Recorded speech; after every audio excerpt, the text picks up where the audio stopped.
$1 for it. I know everyone's dying to hear your story about this portrait, so I'll turn it back over. Thank you.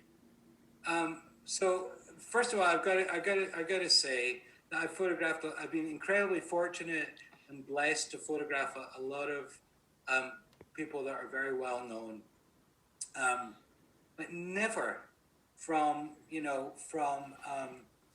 Bradley Coopers, the Robert Redfords, the Bill Murrays, the Robin Williams.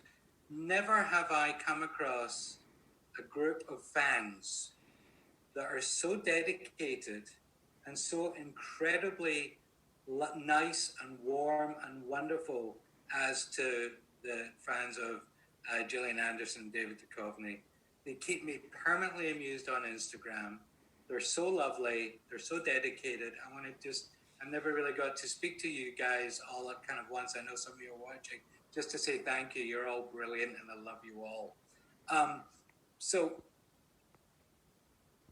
this was for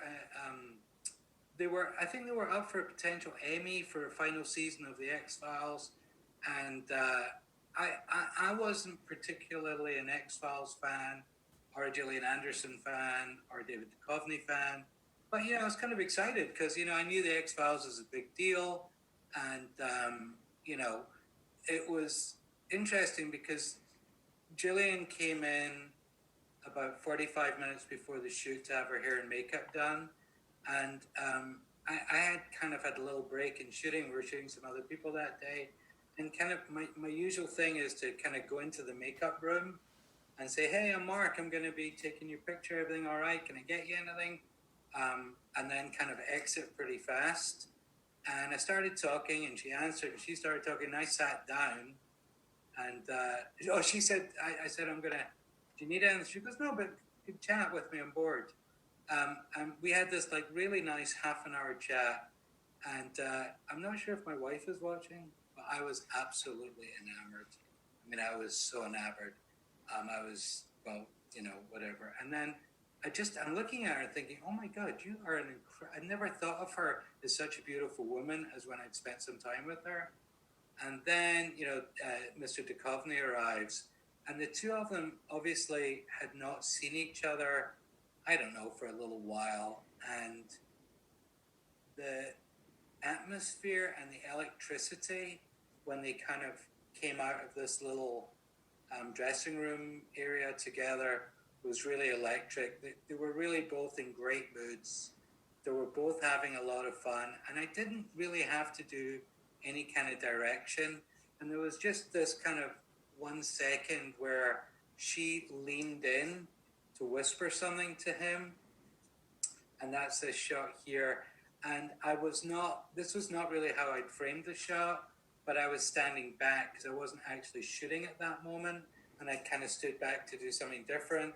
And I looked over, my camera was maybe down, and I looked, and I just saw this little interaction, which I know that it wasn't given to me. I took it.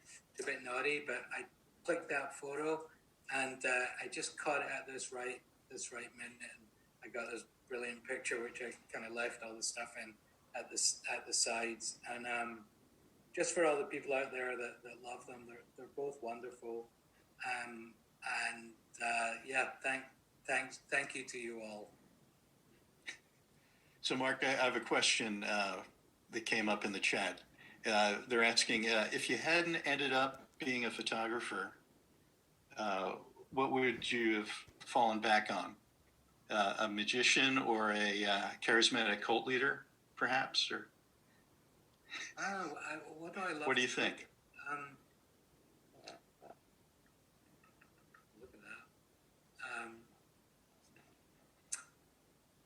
How beautiful is she? Oh my God. Incredible. Lovely. What would I have done? I don't know. I mean, I like. I think it would have been something.